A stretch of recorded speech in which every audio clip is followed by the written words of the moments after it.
Hey, what's going on? Welcome to the Doug.Show. My name is Doug Cunnington, and in this episode, we get an update from Arielle Phoenix. So, we've been doing a case study together this year in 2022. There have been ups and downs and some scheduling conflicts. So, I don't think we've done an update for the last month. Maybe we Yeah, missed one or we were a little late, but Arielle, it's good to see you. How are you?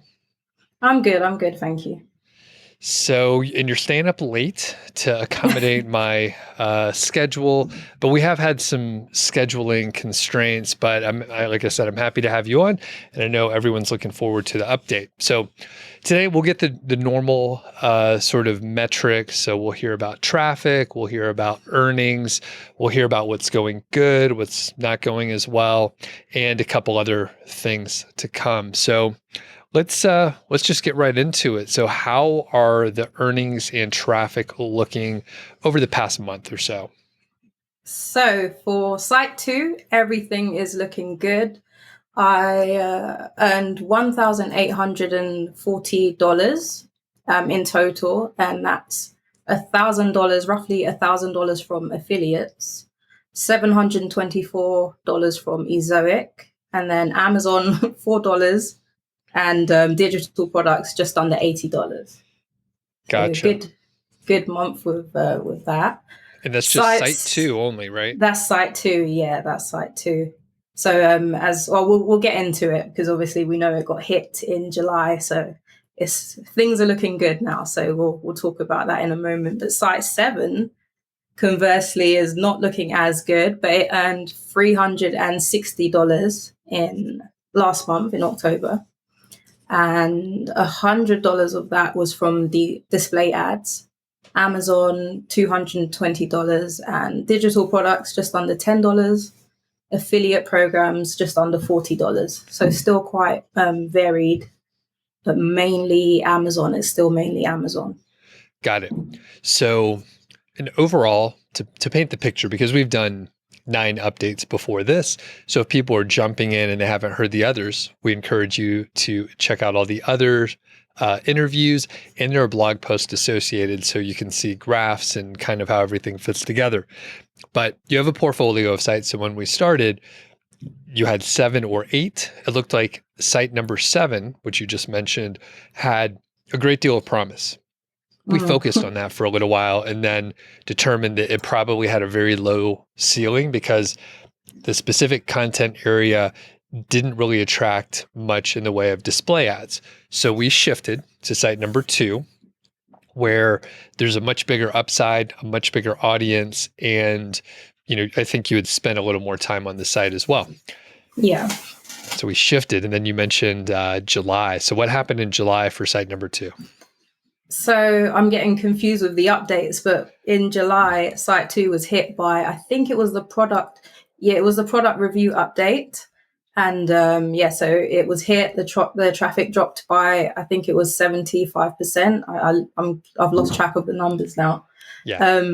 But yeah, so it was hit, lost most of its traffic, and then it recovered not the following month, the month after. So July, August, it was still down, and then September, it just shot right back. Well, not right back up, but it made a huge jump, and then it's been recovering since then. Okay. And the ironic thing is, I think it was the product review update in July. People can fact check us, but there has been a focus on product review oriented sites. But site number 2, the one that was hit, really didn't have much in the way of product reviews, right? No, yeah, none, no product reviews at all. So maybe it was something different. I don't know. But you really didn't do much, and the site returned slowly starting at the end of September, and now it's doing great again. Yeah. Well, I say we say I didn't do anything, but again, looking back, when I looked at the articles just before that happened, I saw that a bunch of articles weren't indexed or they weren't on the sitemap, and those were all the new articles I added. So 60 articles, and it looks like when they did index and when they were added to the sitemap, they brought up the traffic for all the other pages. So I think that might have had a hand in it, but also it could have been another update that jolted it up. So who knows? I don't know. Yeah, these updates seem kind of random. And like you Mm. said, you did a few things, but you didn't think, it attributed anything to it. But nevertheless, Yeah. that's where we're at. So grand total. So you talked about the couple sites, grand total through the whole portfolio. What was your total earnings? Do you know? Do you have that somewhere? Yeah. Yeah. It's just under $2,800. Okay, 2,800. Yeah. Great. Yeah. And when we started this in January, did you have like a specific goal by the end of the year, or just, hey, I want to make a huge amount of progress, or something else? Um, no, this was going to be the end of my second year doing this. So I knew I was going to make some big jumps, but it's always been in my mind that year three is going to be the year where things really start to get interesting. So I just wanted to see how it went and to see if I was on the right path. And yeah, I'm quite happy that I am. Okay. Yeah, it's always hard. It's hard to tell because some of the success stories that I cover specifically, people do things really quickly. Those make better Quickly, headlines. yeah. And, it lends itself for people to think that things are going to happen faster. But, 2 to 3 years is really, that seems like a good amount of time if you're really Yeah. focusing. You can, skip around to some different projects, but generally people have a pretty dedicated focus. So Yeah. cool. Very I good. mean, I probably would have been further along at the end if I had focused on the one site. As we all know, if we focus on the one thing and just go straight with that, then I probably could I could be here with one of those crazy success stories saying, I'm at 5K already. But I'm happy with it. I'm happy with it. And I said on my blog that October Q4 is always good because I've got other online businesses. So Q4 is always good for me because I've got loads of other things going on. So I wasn't relying heavily on the sites on their own. So yeah, I'm really happy with the progress. But I was prepared for it to take a few years. I was prepared to do this with no results for a few years. So yeah. Okay. And traffic wise, anything notable? Any high level Yes. numbers? Yes. So for site two, we were recovering from 9,000 visits in last month, 9,000 visits, and we've gone up by 95%. So we're at 18,800, and page views are up by 96%, and they're at 23,400. So just a bit over what it was before it got hit. It's all coming back now. Okay. And can you say the earnings for site two and then the amount of traffic again so people can tie those Yeah. together? So earnings were $1,800, and the traffic is 23,000 page views. Okay. Great. Yeah. And the thing is, because you're earning a lot from the affiliate side, it makes a huge difference. So you don't need nearly as much traffic to earn more Yeah. money, right? Yeah. And also the EPMV is around $40 on that site. So it makes a huge difference because I've got another site that gets the same amount of traffic, but the EPMV is between $10 and $15. So 200 or so dollars from ads versus $700-800 from site two. You can see like a huge difference just based on EPMV. But the affiliates earn $1,000, so they're a huge percentage of the earnings. Perfect. Did you publish a lot of content over the last couple months?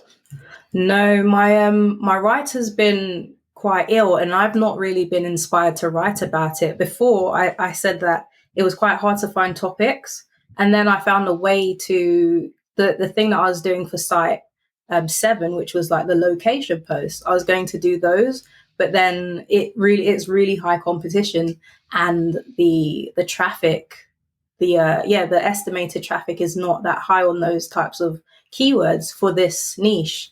So trying to find better keywords is harder. And also, yeah, my writer's been ill, and I don't really want to write the posts for the keywords that I'm finding. So Okay. yeah. just a little boring, or you have some other stuff to Yeah. do where you're like, I don't want to write that, or what? Yeah.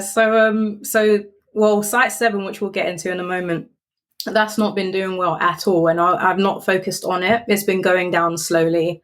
I've not been focusing on that, but I was thinking about selling it just before it started declining.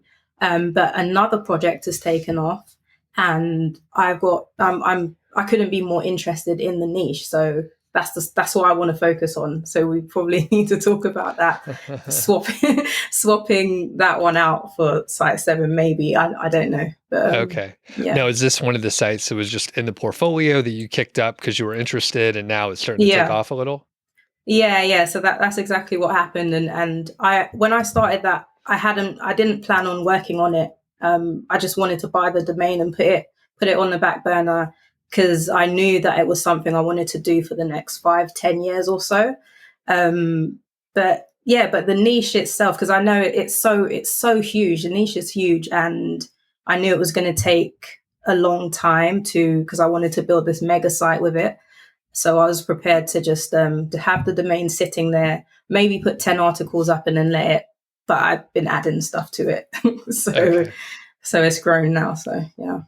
And it's something that you're a little passionate about then? Yeah, very much so. So I said over the next 5 to 10 years, I can see the site being like the seed for a bigger business. So I'd want to use SEO to just build up this crazy mega site and then branch off with a smaller business from it. So yeah, That's cool. I'm not going to say too much about it, but yeah, I think there's endless possibilities with this one. Cool. Yeah, and that reminds me of Christy, who I interview on a monthly basis as well. And her niche, when she first brought it to me, I thought, I don't know anything about it. It seems too small. I've never seen any sites in that area. And I see a lot of sites, right? So she's been able to turn it into a 6-figure per year business. She does it on the side. She has started to dabble with physical products a little bit too. She went the course route, which I think could be a viable route, but courses are not for her in digital products. So, I mean, I think you could really pick just about anything. And as long as there's a market out there, people spending money, then you could probably make it work. So I think that's awesome. And I think, selling some of the other sites that you have could be a great thing too. I mean, that's one big advantage. You have a blog and a YouTube channel and an audience. You can go sell directly to your audience and completely bypass brokers, save 10 to 15%. Like, that's enough of savings. It's quite intimidating though. It is. It's because I've had people message me when I've said like I'm playing with the idea of selling some sites, and then people message me and someone actually got quite angry because I said I didn't say I was selling them. I said I might, and then he got quite angry. But so I'm probably going to sell a couple of the smaller sites. But again, I'm back and forth because my personality type, I like the idea of having all of these sites and okay, this one's doing that. I can build it to this point and flip it, but I have to also be realistic with my time and my resources.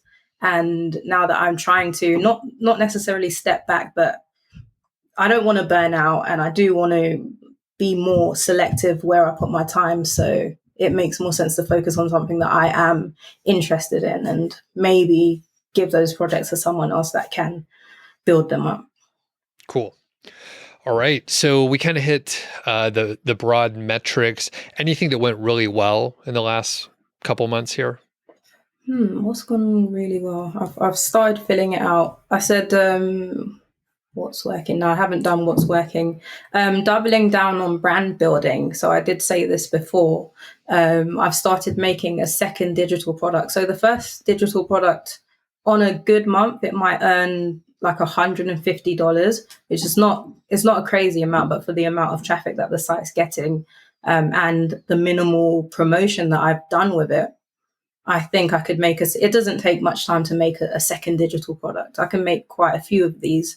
They're only $10. And, so I was going to we did speak about a mini course, but I'd kind of put the feelers out there and I didn't get the reception that I thought, which is a good thing because I didn't want to go and do it. And then, like you said before, you know, you want to pre-sell it.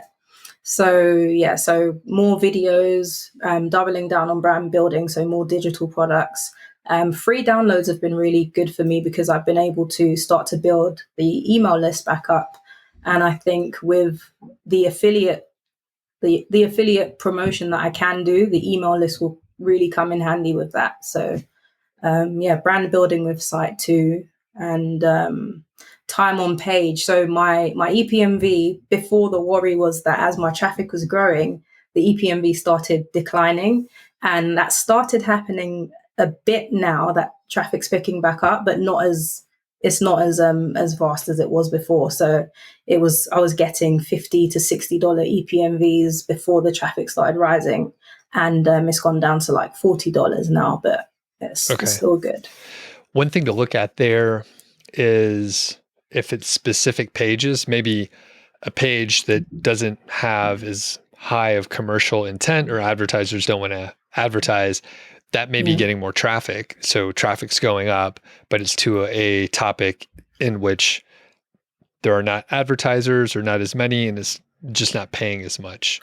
Yeah. So I saw that on one of my sites where a specific kind of content was growing quite a bit, getting a lot more traffic. So my EPMV took a dive. So that's earnings per 1,000 visitors. So that's one thing to look at where you're like, oh, what's going on? Like, why is it going down? The other is, you know, with economic downturns and that sort of thing, advertisers might not be spending as much money. Yeah. So it's just kind of depressed a little bit. Yeah. So, okay, cool. Anything that didn't go that well? With site 2 or just in general? In general. No, there's nothing I've done really out of the ordinary. Everything's up except for if I look at my big data analytics. Baby's crying.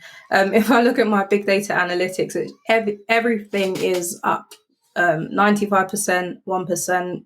Everything's up except for the EPMV, which has dropped a small amount. So yeah, I can't think of anything that's gone wrong or going wrong.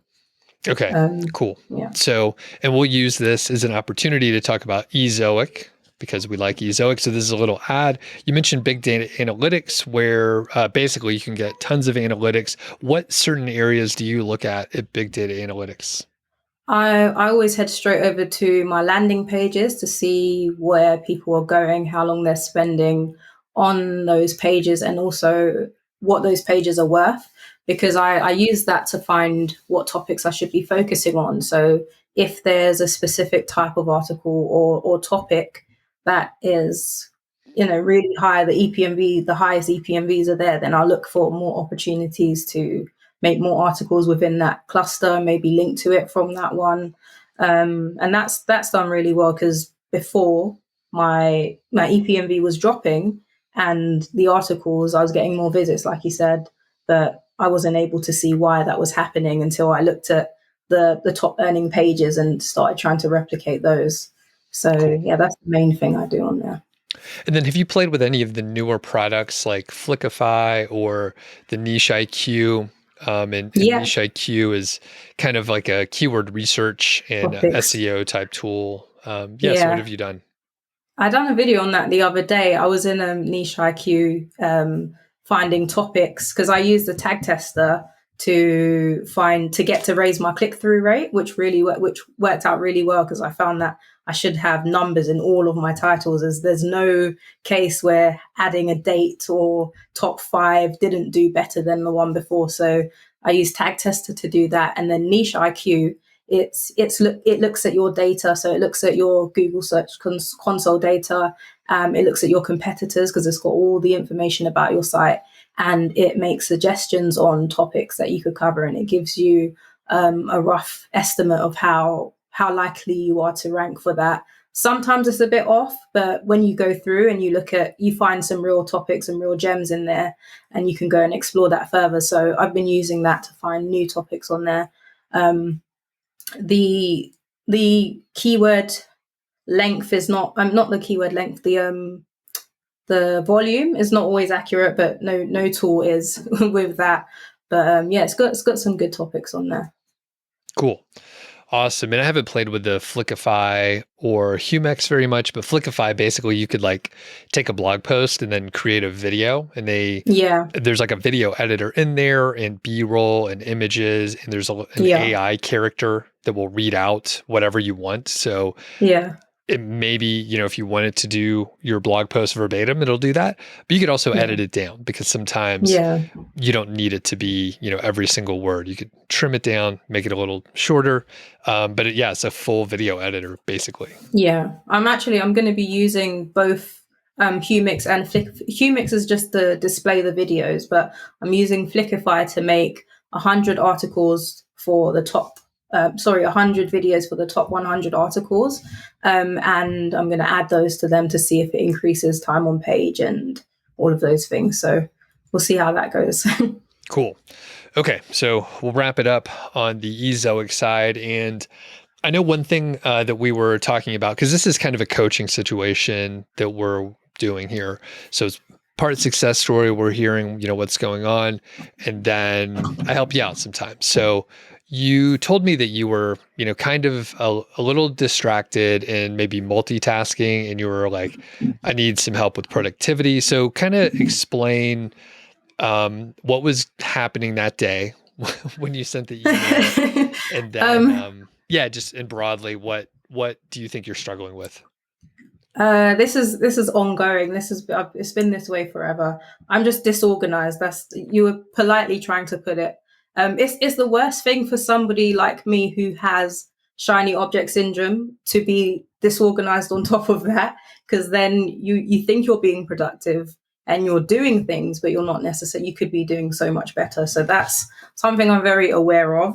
But so productivity that's something that I need to work on. So I know what I'm doing, what I should be doing, and sticking with that.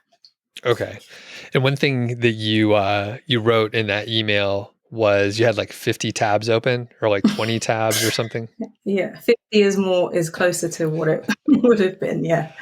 When I have more than maybe like 7 tabs open on my web browser, I'm like, oh, this is too much, and I start closing them down. So It's pretty fun. And I've seen people, and it's just like a million tabs, and I'm like, what the fuck are you even trying to do? Like, there's nothing productive happening. Like, best case scenario, you check a couple of them, and then you get pulled into like whatever that thing is. That's what happens. Yeah, that's what happens. I get this is extreme. It's probably not as extreme as I'm going to explain, but I get like tab anxiety when I go into a tab and I think I'm going to close it, but then I'm like, I can't close it because I'm, like you said, you get pulled into it. I'm working on this and I know I'm going to come back to it. And if I close it, I'm going to forget, or I'm not going to do it. So that's probably one of my biggest problems. Okay. It's the tabs. Someone recommended one tab, which is this like a Google Chrome extension that grabs them all and puts them in one tab.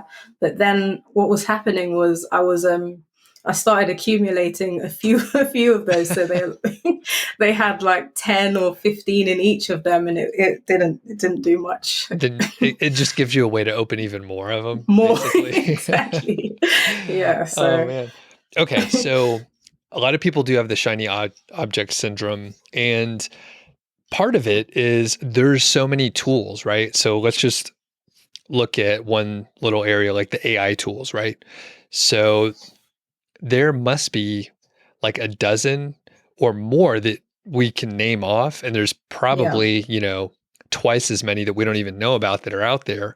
And if you accidentally get into a spot where where the messaging and marketing is coming at you, you think, this is the greatest tool ever, and I need to check it out. Yeah. I need to learn about it and maybe compare it to the other tools. So all of a sudden you're like trying to fix a problem that you maybe don't have. And that's just one little area. Now, one thing is I also have shiny object syndrome, but I just suppress it. Because the thing is, like, it's new, novel stuff. Yeah. It's something that can help me get more done or be more productive or something else. And I am not immune to these things. So I have shiny object syndrome. I have a ton of inbound email, which there's a lot of it that is just noise and I can quickly delete, but there's a lot of it that's actually okay. And I still have to evaluate it. Like these could be, future partners in something. It could be, just a good opportunity for a good product. So I have to evaluate those. The reason why I'm mentioning this is like, so I don't have the tab problem, but I have an email problem. And a lot of times, just like you use tabs, you need to, do research or look to see, some information in a tab. I have to go to email to do research or follow up on something, or maybe it's, something valid. So I hop over to email and then I get sucked in by other emails that are in there. And then if you reply back to several emails, you're going to get more responses back. Yeah. So I have to deal with this too. And I'm very good at focusing. So I have been very good at focusing. Some people have ADHD and ADD and other stuff like that. I don't have that. I could like block things out and just work on it. I have to force myself to do it, but I can't just say, you know what, I'm ignoring like every distraction and I'm only working on this thing.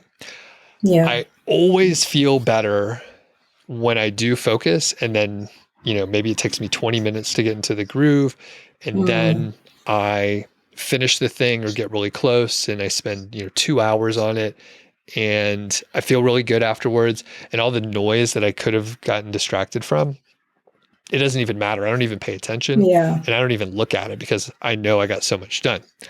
So the question is, how can you sort of harness that kind of focus? Because you have a ton of energy. You probably put in a lot of hours. It's just scattered across all these different efforts. Is that kind of what happens? Yeah, that's exactly what happens. Okay. It's probably, obviously, I'm a mother of 3 very small people, so it probably all ties into that, because I'm bouncing from one thing to another. So I'm homeschooling, and then when I've got a break, I'll be like, okay, what can I get done in this time? And then I open my laptop, and like I said, I think I forgot what you asked me in the email, but I think you said when like, how does it start, or where do you start? Because I'm closing my laptop at night with all those tabs and things going on. When I open it back up, they're still there. So I just continue on where I was. Right. So that's the problem. Okay, great. So that's perfect. Great segue. So you'll have to figure out how to make this work for you, but there's a couple things that you can do. What I asked you was, when you sit down, do you know what you're going to work on? Do you know what you need to accomplish? And you probably should look at things at like a big higher level at first, and then narrow it down and narrow it down. So maybe you're looking quarterly, just high level, and you're like, I want to make sure I publish X amount of content in this quarter. Yeah. So then you could break it down to monthly. Maybe it's, evenly across each month, and then you do weekly. And then you could dive in, and you're like, okay, this month I need to be focusing on these few areas. So then you have a picture of what each week should look like. And from there, maybe it's on Saturday or Sunday or whatever day you want. It doesn't matter. Yeah. So like at the beginning of your week, you can look at your quarterly and monthly plan. And then you're like, okay, this is what we're looking at for this week. And then okay, here's kind of what I need to work on this week.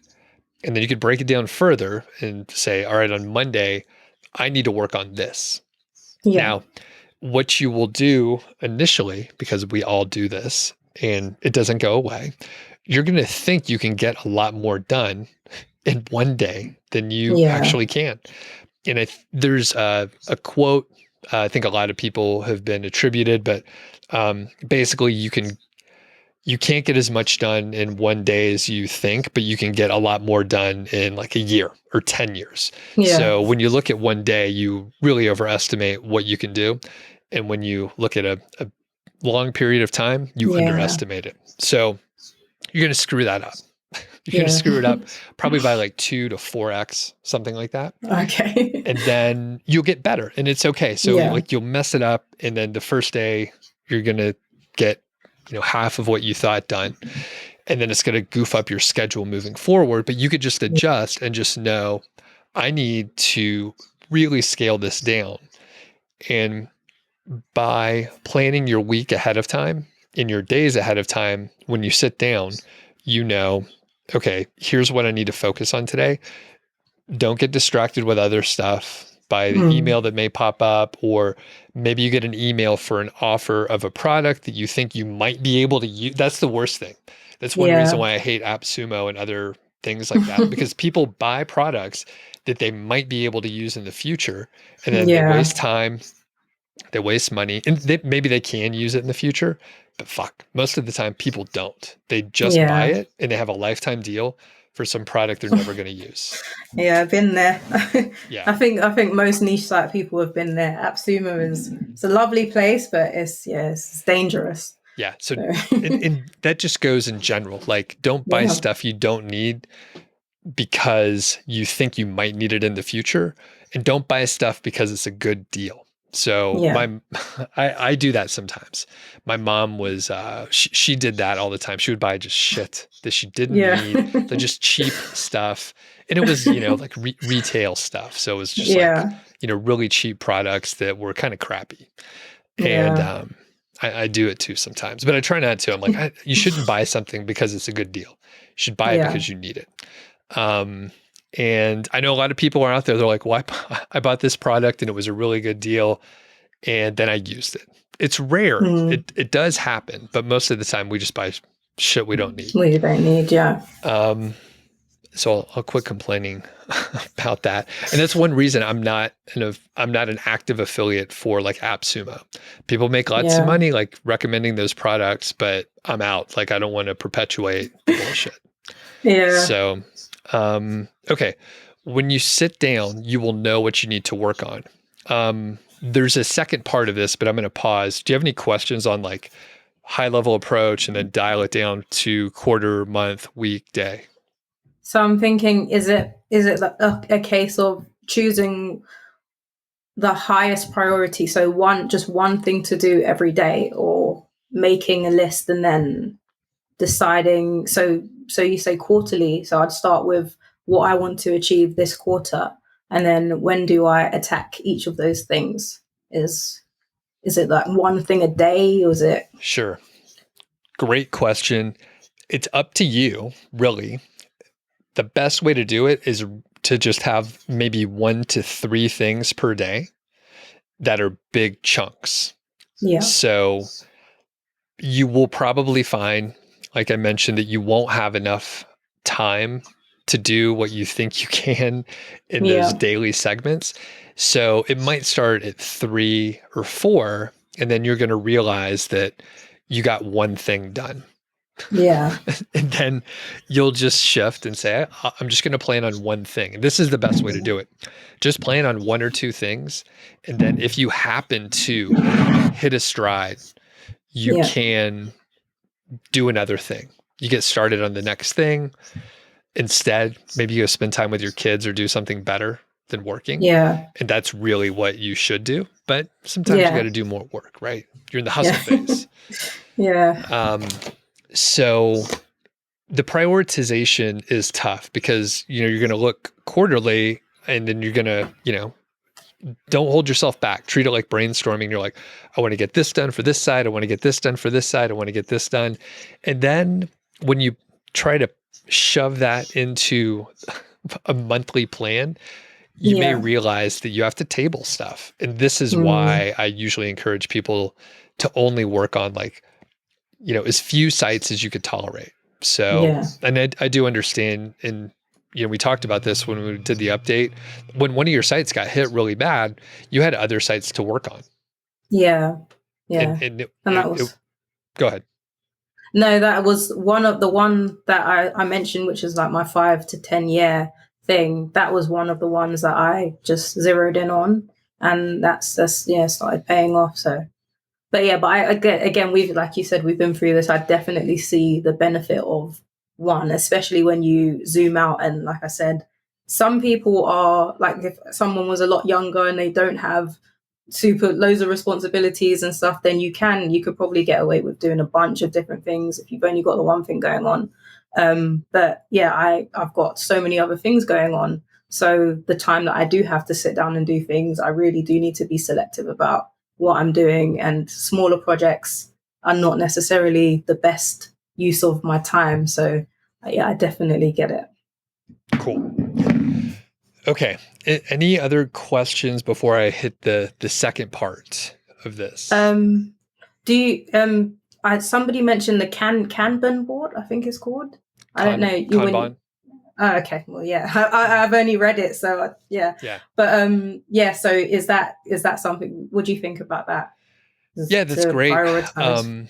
And the general idea, it's fine that you mispronounce it. Like, I mispronounce stuff all the time, and my wife makes fun of me because, like, it means you read stuff, right? That's good. Yeah, you read stuff.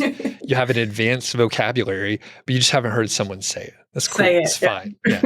So yeah, no worries there. And I struggle with like multiple syllable words too, which is just stupid. So anyway, moving forward with the Kanban, basically it's like the note card system, right? Where you have the things that you're working on, or things that you're going to work on, things that you're working on, things that you finished, and you like can move all the little Post-it notes over, right? Yeah. Okay. So it's the main idea of a Trello board, which is, the project management tool that I typically use for everything. I've moved over, everything's on Trello, but I use it for content management. And yeah, I think it's great. And it's a good way to visualize like, okay, here's what we need to work on.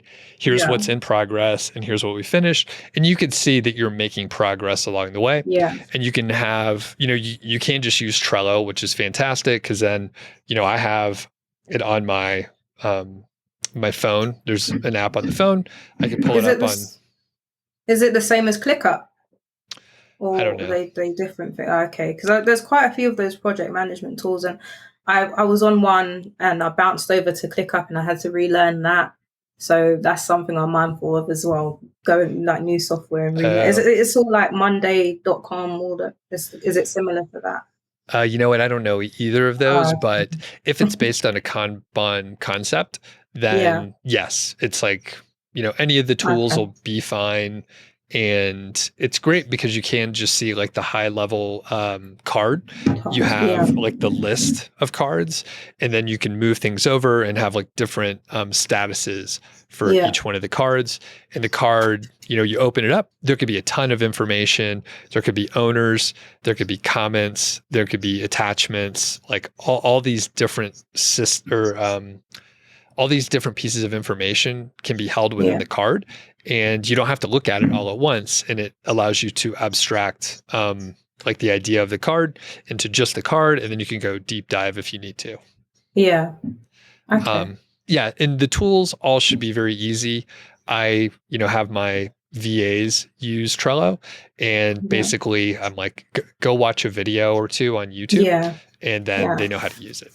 It sounds like ClickUp. That's what I use to manage my virtual assistants as well, to give them tasks and put Google Sheets and everything in one place. So it works for them, and they're good at using them, but I've never tried to use it for my own, like to manage my own time and tasks. So I'll go and look and see if it does the same. Got it. Stuff. Cool. Okay. Anything else before I talk about that tail end thing that I kept teasing? Okay. So we talked about figuring out what you're going to work on, and then figuring out like when you're going to work on it, really just which day. So there's another piece that you can add in there, which is time blocking. Are you familiar with time blocking as a concept? No, I think I can understand where you're going with it though, but yeah.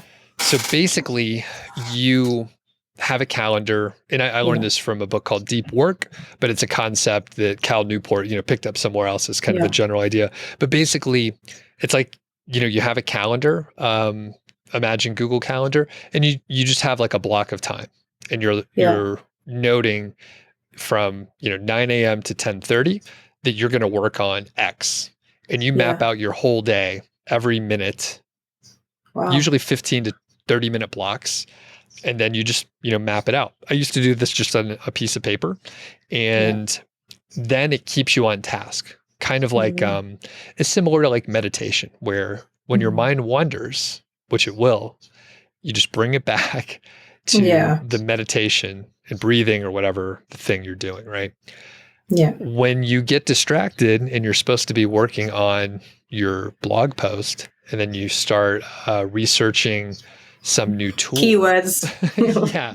Finding You're like, new keywords. oh, I thought of a keyword because I was writing this and I'm going to go explore that. It's okay. Just get back on task. You have it noted in your little time block. And then when the time's up, you stop working on it. Now, it helps you stay on task. And I know people, myself included, you're thinking, I want to have more flexibility. That is far too rigid. Maybe even with my description of figuring out what you work on each week and each day and that sort of thing. It's fairly rigid in the way that I described it, but it's fully flexible. It's just giving you structure and trying to keep you from getting distracted. So your time blocking is going to be wrong pretty much every day. It will be very bad for the first couple of weeks because you're going to overestimate what you can get done in a certain amount of time. Yeah. And you're going to need to put in, take a walking break, hang out with your kids, like do the lesson plan that you need to do that day with your kids. Yeah. Maybe something unexpected happens. That happens pretty much every day, right? Like you get pulled off of the thing you got to do. So that's totally fine. The time block is there as your plan, which can be adjusted. So let's say actually things are going great and you're in a good flow, you're writing, you've worked on it for an hour and a half. You're supposed to start working on something else. You could just say, I'm going to keep working on this. I'm in the perfect frame of mind and I'm really excited. You can keep working for the rest of the day and just change your plan. So in Deep Work, Cal Newport does describe, what to do. He's just like, you have this on your page and then you just, mark out, X out the things that you shifted. And then you just make a new plan right next to it. So it's a plan to keep you on track, but it's fully adjustable. It's constraints that you create for yourself. Okay. That sounds good. I think I like the idea of the time block one, the time block idea. It's easier. Yeah. And the other good thing is it takes advantage of Parkinson's law, which is like work expands to the time that you have allotted for it. So are you familiar with that concept? Yeah. And that, at work, that's a classic thing where you have to sit at your desk for 8 hours, for example, and, something that should take an hour, you could make it take 8 hours if you have to. Yeah. So, okay. So that's one other thing to do during the day to even dial in your activities further. Everything's fully flexible. So finally, to finish up your day, you can have sort of a shutdown routine. Again, Cal Newport does mention this, but the broad strokes are you finish up what you are doing that day. And you close the tabs, right? You close all those tabs, maybe even close the web browser. It's using up memory anyway, right? Yeah, but they open back up when you you close it down. They all come back. So shut them down manually. Open a fresh browser, and when it asks you if you want to open the old ones, just say no. Say no. Just say no. That's tough, but yeah. But the thing is, you're closing out the things that you must close out, and then we made the plan for the the day to day, Monday, Tuesday, and Wednesday, so you could just update whatever you didn't finish and move it over to the next day or adjust. And the thing is, everything's going to be off. The plan's going to be very off the first few days. But if you try to understand what you can get done in a given amount of time, then you'll be able to adjust your expectations to what you really can accomplish. And then you're more realistic, your plans will be better. And it's painful because again, it highlights how bad we are at estimating work. But then if you do a better job, it makes it much easier to estimate work in the future. Yeah. Makes sense. So if you do, if you do the shutdown routine, then you have a way to feel comfortable, like stopping work at a certain time so that you don't keep working too late, which is, Yeah. that'll lead to burnout.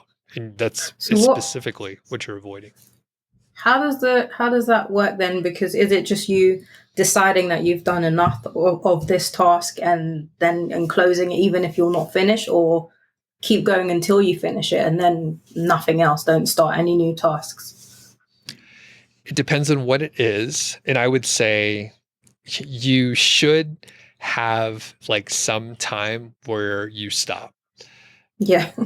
Otherwise, basically, you'll have an endless amount of work to go forever for the rest of your life, right? That's all right. Yeah, that's kind of what I do. My husband asked what time, because I went to bed really late, well, in the morning, and then he said like, what time, like when are you finished, basically, and I kind of said it never finishes, which is not good, but I don't see the thing with the burnout thing is I don't see that happening because I really do enjoy this stuff, and when I look back as far back as I can remember with when I was doing music and stuff like that, I would be up until crazy hours. It just wouldn't stop unless I was tired enough for it to stop. But so it's going to take a lot of active effort to get organized now, because it's just how like my creative mind just wants to keep, like it won't stop. Right. So shutdown routine is something I've never had. There's no concept of it. Usually, and I mean, I'm explaining this in a way that sounds like I have it figured out. Like I don't. I struggle with each little piece that I highlighted, and I know Yeah. all the things that I'm really emphasizing that you might make a mistake on, because like that's Yeah. literally exactly what I do. I don't do the time blocking anymore. I did that Okay. for a little while when I was really um, aiming to be really productive. And one thing that I think that you will probably find, especially with kids and a family, even though you have like a huge drive and a big interest in doing this stuff, you'll identify the opportunity cost of, do you want to work on this website stuff, or do you want to hang out Yeah. with your kids? You have Yeah. limited time. 100%. How old are they?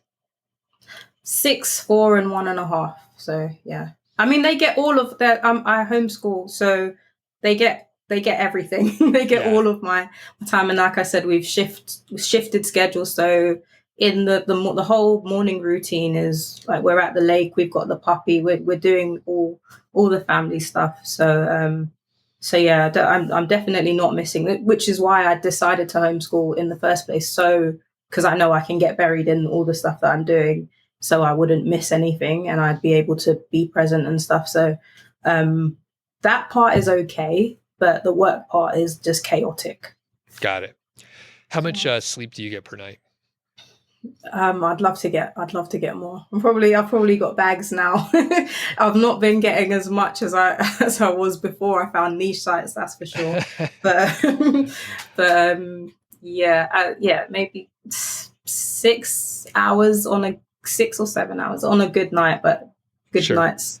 Yeah. Yeah. Well, and you have young Yeah. kids. I have no kids, so but I'm 57, Yeah. No, I'm just kidding. I'm not that old. I didn't. I didn't. I was about to say I didn't. Yeah. You don't look 57. Yeah. I look good for 57. I'm 43. I don't look great for 43, but for 57, I'm like great shape, So, okay. The whole point being is like there's opportunity costs. So like at some Yeah. point, and this is what I realized, and it's fun to work on this stuff and earn money, but I was like, oh, there's so much other stuff. And, Yeah. some people, I have a lot of friends and they're like, I want to grow as big as I possibly can. And I don't want to do that. So, Yeah. I have a lot more free time. And, for a while, even without kids, I was doing, 5 or 6 hours of sleep per night, a lot Yeah. of caffeine, and it was pretty fun, most of the time.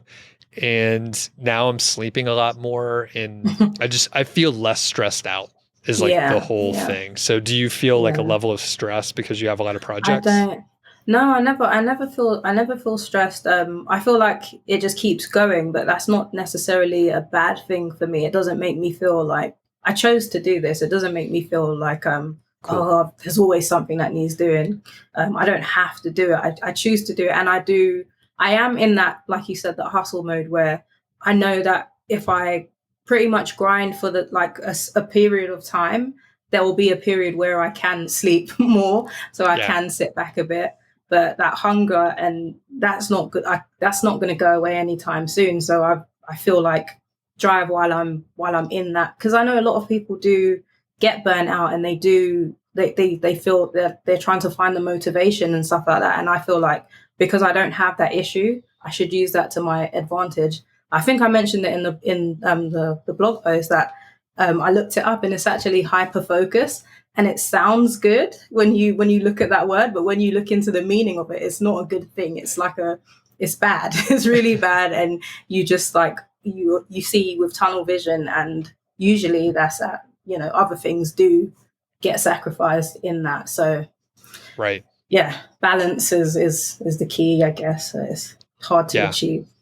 Well, and I mean, I see the questions too, just like you said, people are like, oh, how do you stay motivated? I have zero issue with that. There are probably 5 other things that I want to work on, and I have to make myself not do it. So it's only like me trying to like cultivate like doing less that I'm able to like get more sleep. Otherwise, I would have probably one other podcast and like 3 other sites. Like I thought I found a couple good niches. I talk about like, hey, I'm not doing like active keyword research, but I thought of 2 and I was like, oh, those would be actually very good. And I could work on it for years. Yeah. But I was like, you know what? Not right now. Oh wow. Yeah. I'd love to have that. I mean, there's loads of people have talked about when they are focusing, but a keyword or a niche pops up and they just have to register that domain. I've finally got past that. I don't feel the desire to register any more domains. So that's a good thing. And I don't want to start any new sites. Even if I found a niche tomorrow, I feel like if I found a really good one, I still wouldn't. I wouldn't start. I just wouldn't do it, which is good. I've got to that stage. Did you see? I did the interview with Melissa. Do you remember? Did you ever see that one? I probably did. Okay. Yeah. Does she have a few sites? Yeah, I think she has like 25 or something. Yeah. Something crazy. And she's like, oh, this one, kind of like you were saying, you're like, this one's just for fun. So she like started a site to do in her leisure time, but is still working on the site and writing. But she loves it too. Like you said, like she has the hunger. She wants to work on it. She likes the topic, and like she literally is doing it for fun. That's the thing, because if you have some people, well, they'll say, oh, go and do this, go and do your hobby. But again, I don't. There's been times where I've opened Netflix and I've looked through and I've thought, I don't want to watch any of this. None of this is going to be, or I'll put something on and then I'll just turn it off. I'm like, I could be doing something on my site. I don't want to watch this. So so I don't. This is how I've always been, and when I'm committed to something, I'm just going to keep going with it. It's fun for me. It doesn't feel like work. So that's why I don't get the burnout and I don't get the motivation, the lack of motivation thing. Yep. Okay. So I gave you sort of a broad way to look at the productivity. Yeah. Are you going to try it out? Do you want to make any 100%. Okay. Yeah, no, it all fits in with the Atomic Habit. I know you mentioned the Power of Habit before. They're very similar concepts, so it all fits in with the tips I've got from that book. So it's about being consistent with it, because sometimes I'll start the thing and I'll get to day 15 and everything's going well, and then you just lose that one day, and then it kind of, you're like, oh, I've lost my Yeah. Cool. So you'll get started with it coming up soon, and then next I'll start tomorrow. I'll start tomorrow. Not Monday. Okay. So, and before we wrap it up here, I will, again, I'm explaining this like I have it all figured out. I am pretty productive. There's a lot of waste in the system, and that's okay. But one thing that I intended on doing, and I even mentioned it in a previous podcast, I believe, and maybe even in an email, where I wanted to go back and start improving some old content on Niche Site Project and one of my niche sites. And I got a couple days done. I felt really good. Like I said, those were my main tasks for those days. Yeah. And I felt great. I fell off. So I only got like 3 days done. And then, Yeah. there's other stuff to do. There were other priorities. I traveled, blah, blah, blah. I got a million excuses, right? But the fact Mm. is, I was like, I committed to do this and I failed to follow Yeah. through. So I need to, get back on it. However, there are still, I still have these competing priorities and it's really hard to Yeah. do. And I'm not quite sure how to reconcile other than, Yeah. wake up a little earlier and try to work on it. But at the same time, I'm also like, I want, fitness is really important to me. So like, Yeah. even though I have a lot of free time, like I have to carve it out You from have to somewhere. sacrifice something. So Yeah. it's either sleep or fitness. And I'm not sure, what to do other than, Yeah. keep punting it ahead, which is not, that's not a tough. solution. Yeah. So, I had that issue as well because I would go to the gym in the early morning or late at night, but then when I've got these tabs open and I'm committed to finishing that, I'm not gonna go. So yeah, so something does get sacrificed. So yeah, it's tough, but yeah, it's to be cool. done. Okay. So any other final thoughts before we wrap it up today?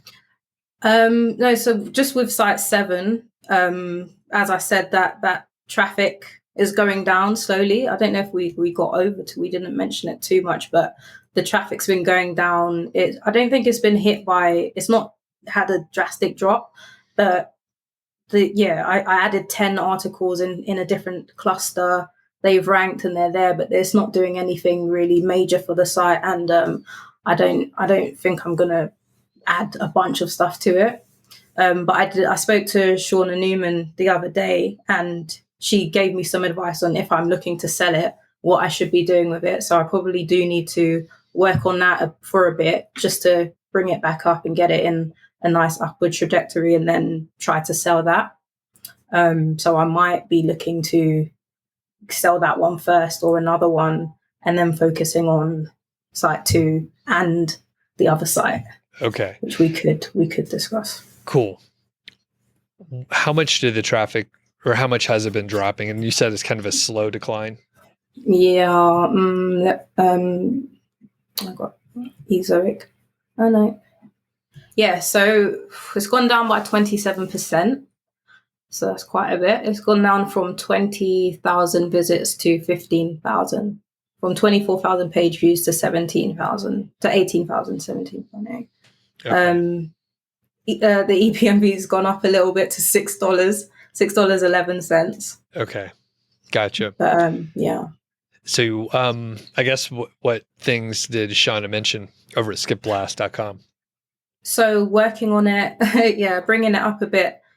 So not handing it over when it's going down. You'd get a lot less anyway. So handing it over when it's on an upward trajectory, so they can see it's got it's growing, and the next month they should be earning more than it earned when they bought it, and that it's not completely, you've left stuff for them to do, so it's not a complete site. There's so much more, and maybe because of the site, and how I've done the content, there are still endless keywords for it. So maybe building that, giving them all those keywords based on the data that I've got, so they know where to go with it to continue to grow it. But first and foremost, getting it back up to where it was and, growing. Cool. Yeah. Okay. Well, I guess that's something we could talk about in the next update. And if you're thinking you do want to sell it, you'll definitely get a better multiple if it is not declining, for sure. Yeah. Awesome. Yeah. Okay, cool. Where can people find you, Arielle? On Twitter, Arielle CPX, and www.ariellephoenix.com. Okay, and we'll link up. And you have a YouTube. YouTube channel. Yeah, we'll link up Yeah. for all the stuff. And I haven't heard someone give a URL with a www in a really Did I long just time. do that? Yeah. HTTP:// I didn't know I did it. It's Yeah, funny. ariellephoenix.com, Twitter, ariellepx. Yeah. Got it. Cool. Thanks, Arielle. We'll talk to you next time. All right.